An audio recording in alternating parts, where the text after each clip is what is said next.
Dankie.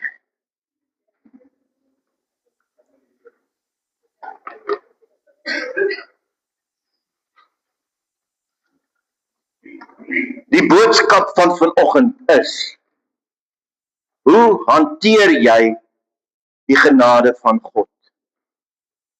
My liewe broer en suster, wat verstaan jy wat die genade van God is? 'n klassieke antwoord kan wees: onverdiende guns. Amen.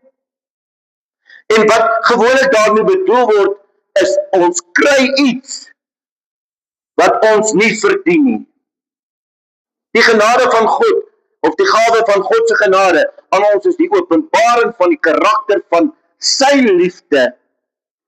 Dis die genadigheid van God. Micha 7 vers 18 sê vir ons die volgende: wie is 'n God soos u? U is 'n God wat skuld vergewe, wat by die oortredinge verbygaan tot voordeel van die oorblyfsel van sy eiendom, wat nie vir altyd vasgeklem is aan sy toorn nie, maar wat vreugde vind in troue liefde, wat ons weer genadig sal wees, ons skuld sal vertrap, u sal al ons sondes in die dieptes van die see gooi. Amen. In God se groot genade het God nie net my en jou sondes vergewe nie, hy het ook die houvas, hoor mooi, hy het die houvas en die gesag wat sonde oor ons het, vernietig. Amen. Genade het egter nie God se standaard verlaag nie. Dit kan nie, want God is genade. Halleluja.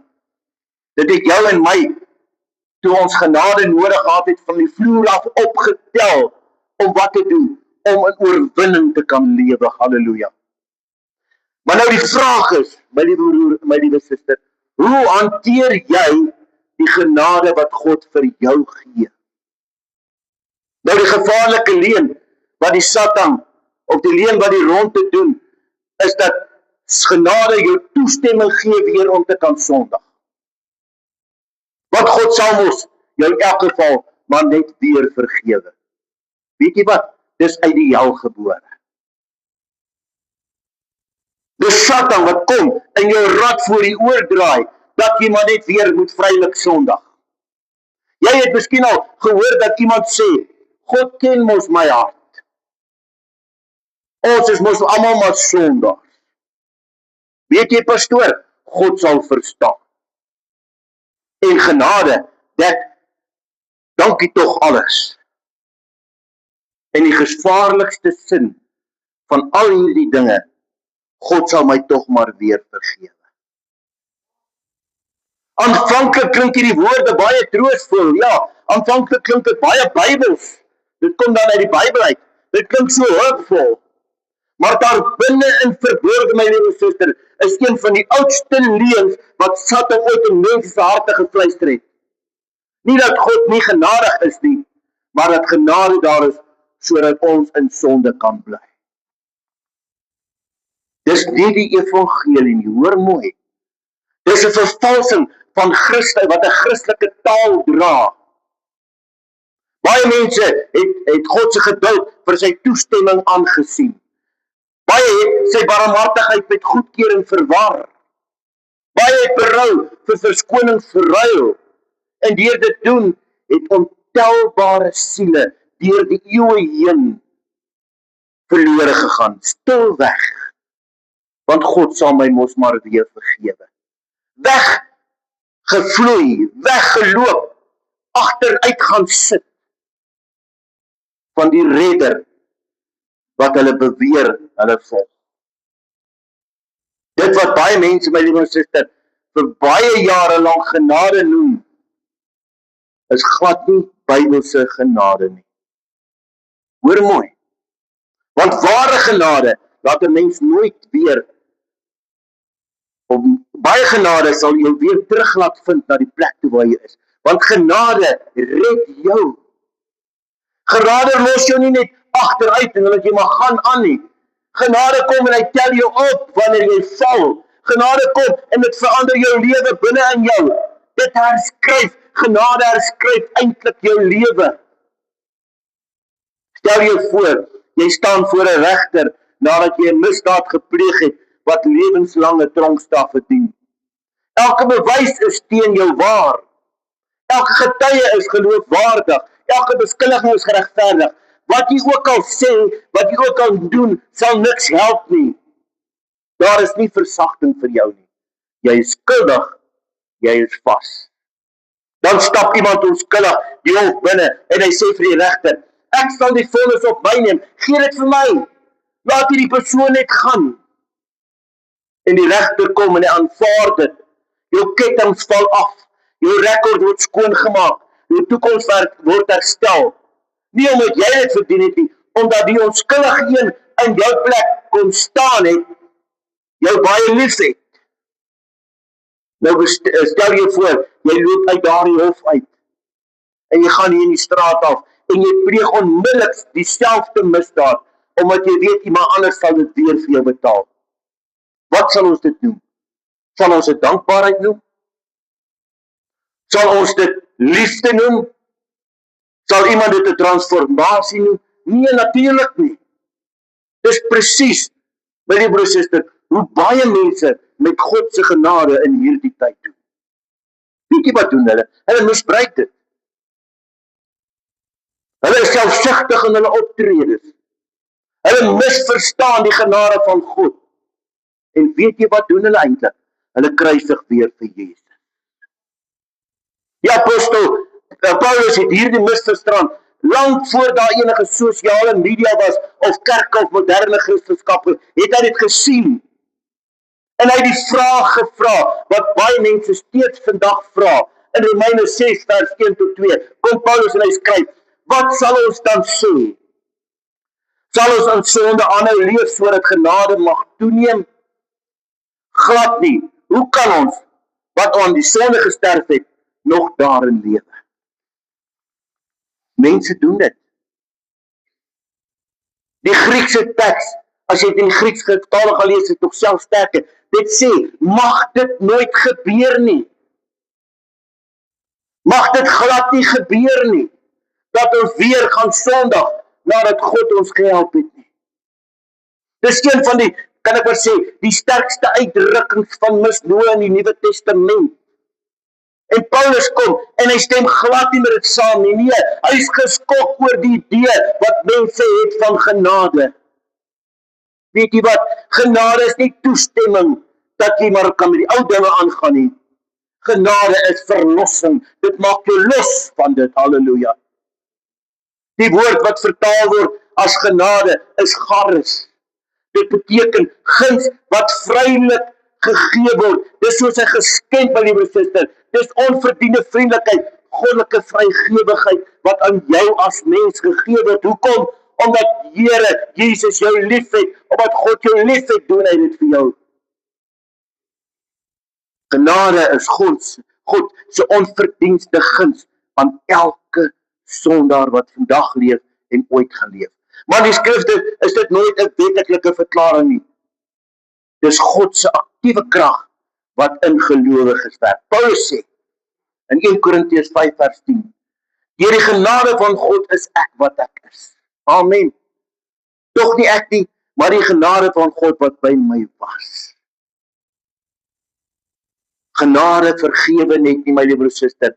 Dit versterk, dit leer, dit transformeer. Genade sê, jy is vergewe, maar dit sê ook in die sin daarna, volg my, halleluja. Jesus het nooit vir vergifters van transformasie geskei nie. Onthou julle, toe die godsdienstige leiers, die vrou wat in egbreek betrap is, daarom te sleep, hulle gooi haar voor Jesus neer, het hulle 'n veroordeling van Jesus verwag. Maar wat doen hy? Hulle het medelee ontmoet. Hulle het geweet hoe gaan dit vir iemand wat 'n mens liefhet. Jesus sê in Johannes 8 vers 11, ek veroordeel jou ook nie, gaan en sondig van nou af nie meer. Wat sê Jesus hier? Hy het nie gesê, ag, ek vergewe jou nie, maar bly maar net soos jy is. Hy het nie gesê, jou lewenswyse maak nie by my saak nie. Hou maar aan leef, hoe jy ook al wil leef nie. Hy het gesê, gaan en sondig van nou af nie meer nie. En dis wat mense nie verstaan nie. As God jou vergewe, as God jou vrymaak, en sy genade is oor jou, dan vra hy eintlik vir jou ook, moenie meer gaan sondig nie. Hou op met dit wat jy gedoen het. Jy sien, genade het veroordeling verwyder. En die waarheid daarin het haar na heiligheid toe geroep. Jesus het albei hierdie woorde perfek saamgehou, want dit was nog altyd God se hart. In die Hebreëse skrif word barmhartigheid dikwels uitgedruk as gesed. God se standhoudende verbondsliefde vir sy kinders. Sy getroue, loyale goedheid teenoor sy volk, sy barmhartigheid vloei uit sy verbondsgetrouheid met sy mense. Nie uit onverskilligheid oor sonde nie. Net so vra die Hebreëse woord wat genoem word guns of genade, uit wat vrylik gegee word. God se genade, hoor mooi, God se liefde het nog nooit sonde geïgnoreer nie. Het nie gesê, ag los net, gaan maar aan nie.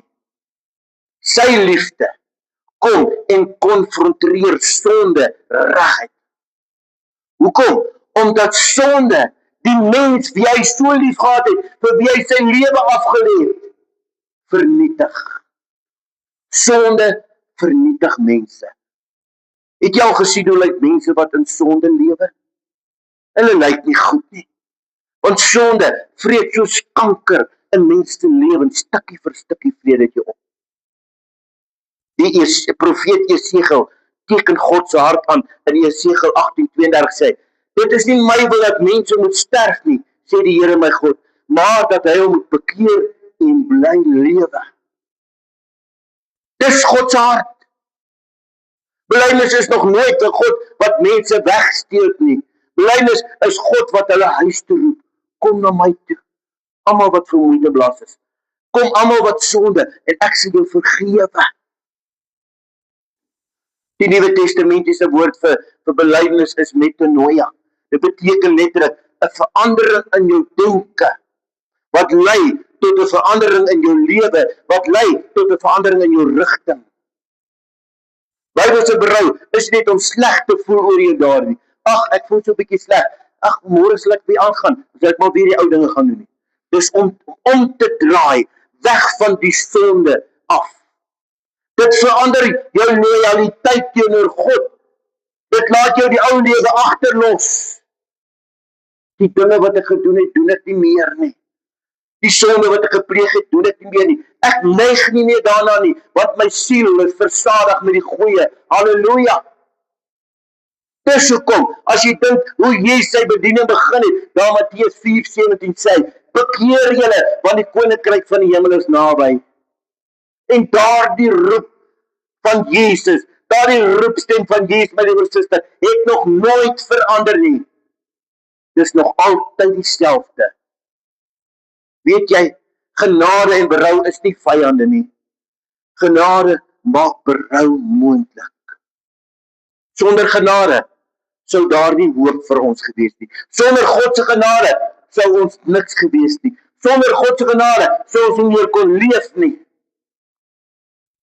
Titus 2 vers 11 sê, want die reddende genade van God het aan alle mense verskyn en leer ons om die goddeloosheid en die wêreldse begeerlikhede te verloon, ingetoe en regverdig en vroom in die teenwoordige wêreld te lewe. Sien jy die verandering wat dit sê? Paulus skryf in 2 Korintiërs 15:7. Hy sê, daarom as iemand in Christus is hy 'n nuwe skepsel. Die ou het verbygaan, kyk, die nuwe het gekom. As God kom en jou deur genade jou sonde vergewe, dan moet daar 'n verandering in jou lewe plaasvind. Jy kan nie terugdeins en neig na die ou goedes nie. En as jy hierdie woorde lees, kyk, die nuwe het gekom, lyk dit nie na verbetering nie. Dit is nuut. Dit lyk nie maar net iets wat reggemaak word nie. Dis weer geskape, nuut gemaak deur die krag van die Here. Dit ego God se belofte in Jesegiel vir ons in Jesegiel 36:26. En ek sal vir julle 'n nuwe hart gee, 'n nuwe gees wat ek in julle bring. Amen. Jy sien my liewe suster, genade verander harte voordat dit gewoontes verander. Maar uiteindelik veranderde harte bring veranderde lewens ten vore. Ja, ons as gelowiges mag struikel. Maar hulle moet nie vrede maak met die sonde wat hulle laat struikel nie. Hulle moet kom en hulle moet dit bely. Hulle moet hulle bekeer van dit. Hulle keer terug, weer en weer en weer. Hulle verander en hulle poog om verander. Hulle moet hulle sê, dit wat ek gedoen het, gaan ek nie meer doen nie. Nie omdat Christus 'n verlosser is nie, omdat hy hulle Here is. Halleluja. Jy moet hierdie goed vandag hoor. As jy geval het, my liewe suster, sy genade is steeds groter as dit. As jy afgedwaal het, sy barmhartigheid roep jou nog steeds huis toe. As jy skaamd het dat God klaar is met jou, kyk weer na die kruis. Die kruis is nie toestemming om weg van God te hardloop nie. Die kruis, egter my liewe suster, roep jou nader na die Here toe. Want die kruis is die bewys dat beide God sonde haat en sy onmeetlike liefde vir sonders daar is. As sonde dan onbelangrik was, sou Jesus dan nooit nodig gehad het om te sterf nie. As jy onbelangrik was, sou Jesus nooit jou gekies het om in jou plek te sterf nie. Daarom, my liewe suster, die evangelie hou hierdie waarde albei saam. Want sonde is baie ernstiger as wat ons ooit dink dit is. Sonde vat mense weg van God af. Maar genade is groter as dit wat ons ooit kan besef. Romeine 8:15 sê, die gees wat aan julle gees maak julle nie tot slawe nie, en laat julle nie weer in vrees lewe nie. Nee, julle het die gees ontvang wat julle tot kinders van God maak en wat tot God roep, Abba Vader, beteken Vader, my Vader, halleluja. Nou as God dan jou hemelse Vader is, dan leef jy mos in gehoorsaamheid aan sy woord. Want kinders wat van hulle Vader hou, soek nie maniere om hom weer seer te maak nie. Hulle soek nie maniere om vir Jesus weer te kruisig nie. Hulle kom en hulle behaag God meer as ooit tevore.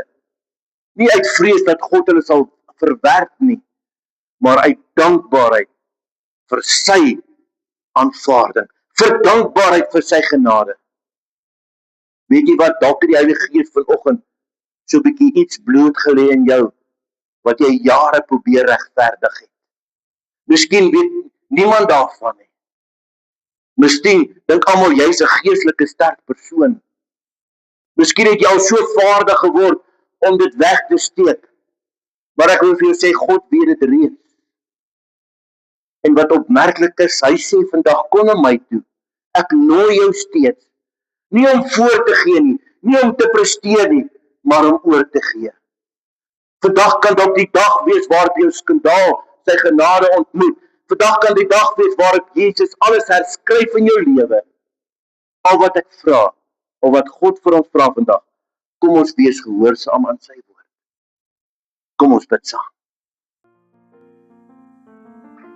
Here, ons kan maar vanmôre sê, genade so onbeskryflik groot. Dis deur U wat vir ons so lief is. Dis deur die genade dat ons vandag hier kan staan, want dit kon soveel anders te gewees het.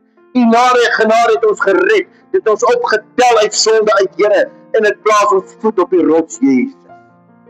Here, my gebed is dat ons nooit U genade sal misbruik nie. Dat ons nooit so verskoning sal soek vir die genade wat U oor ons lewens uitstort nie. My gebed is, Here, dat as hier iemand vanoggend is wat verskonings gesoek het vir baie dinge in hulle lewe om aan te hou met sondig, wil ek vra, Heilige Gees, dat U in hulle harte 'n wonderbaarlike werk sal doen om te verander, om meer soos Jesus te word. Ja, Here, dat ons kan doen wat U behaag en nie selfsugtig leef nie. Dankie daarvoor, Here. Dankie vir hierdie kosbare boodskap. Seën dit in ons harte, seën dit in ons midde, en elkeen wat dit gehoor het vanoggend en gaan nog hoor, Here, dat dit vir hulle tot krag sal wees, dat hulle net weer eens kan besef hoe groot en hoe wonderlik U genade is, en dat ons nie daarmee sal speel nie. Ons dankie daarvoor in Jesus naam. Amen.